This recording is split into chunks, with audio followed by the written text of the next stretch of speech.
All right, let's talk about Tokyo. In one of the biggest cities on the planet, the hunt for office space has turned into a really high stakes game. Seriously, the power has completely flipped from the people renting the space, the tenants, over to the landlords. And if you're doing business in Japan, listen up, because this isn't just some passing trend. It's a massive shift that could totally change your strategy. So let's dive in and break down exactly what's going on. Okay, so first things first, we need to get on the same page with one key term, a landlord's market. It sounds kind of formal, but the idea is super simple and has huge implications. Basically, it just means there are way more companies hunting for office space than there are actual empty offices to rent. And when that happens, well, the whole power dynamic just flips on its head.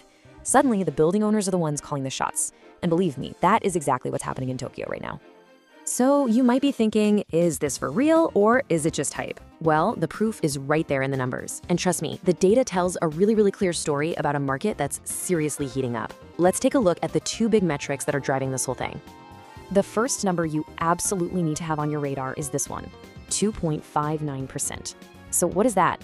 That's the average vacancy rate across Tokyo's 5 main business districts. Now, to put that into perspective, imagine 100 office stores. It means that on average, more than 97 of them are locked because they're already taken. Fewer than 3 are available. That is an incredibly tight market, and it makes finding a good space a massive challenge. And here's the kicker. That super low number, it's not just some random snapshot in time. Nope, it's part of a very clear trend. As you can see here, the vacancy rate has been dropping for 8 months straight. 8 months. That means the pool of available offices is literally shrinking right before our eyes. So, you know how basic economics works, right? When supply gets squeezed, what happens to prices? Yup, they go up. And that's exactly what we're seeing. The average monthly rent has now shot up to over 21,000 yen per tsubo, which, by the way, is the standard way they measure office space in Japan. It's about 3.3 square meters. This isn't some random coincidence, it's a direct consequence of those vanishingly few empty offices.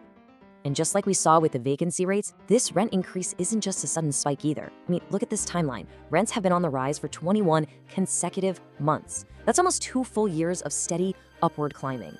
It tells you right away this isn't just a blip on the radar. It's a long-term, sustained pressure on the market. Okay, so we've got the what down, right? Vacancy is crazy low, rents are crazy high. So the big question now is, why? What's the engine that's driving this incredibly competitive market? Well, the answer is actually pretty simple, but it's really powerful. It's all about business expansion. You see, coming out of the pandemic, companies in Tokyo aren't just getting back on their feet. They are actively, aggressively growing. They're feeling confident, they're hiring more people, and, well, all those new employees need somewhere to sit, right? But when we say expansion, what does that really mean in practice?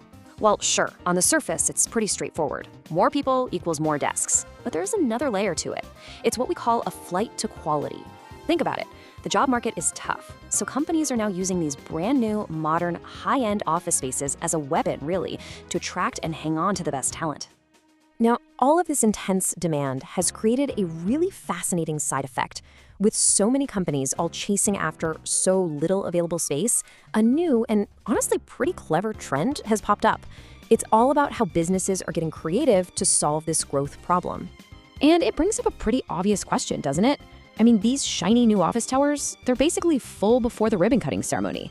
So if you're a growing company, you need more room, but you can't find a new building. What do? What's your next move? Where can you possibly go? Well, here's the answer.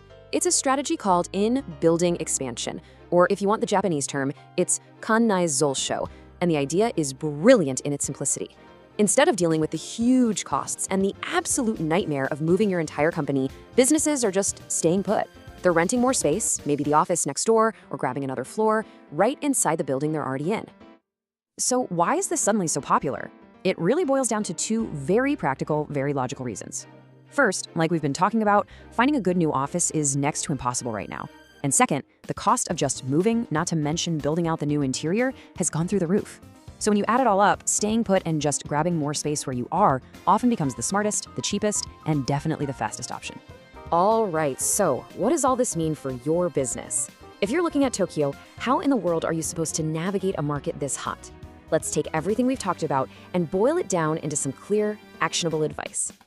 This table here really just lays out the new reality in black and white. We are living firmly on the left side of this chart, the landlord's market. Vacancy? Low. Rents? Going up. And negotiating power? It's all with the building owner now. For you, the tenant, That means finding space is going to be tough and it's going to be expensive. Those days when tenants could call the shots, yeah, for now, those are a distant memory. So with that in mind, here's your game plan. It's 3 simple steps. First, you have to start your search for office space way earlier than you think you need to. I'm talking months, maybe even a year. Second, when you do find something you like, you have got to be ready to pull the trigger and make a decision fast, because if you hesitate, it'll be gone.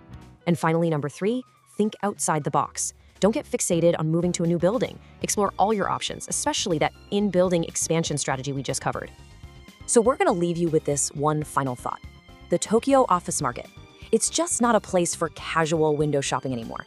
It's a full-on competitive arena, and it demands serious planning, lightning speed, and a rock-solid strategy. So the only real question left is, in a market this tight, is your strategy truly ready for Tokyo?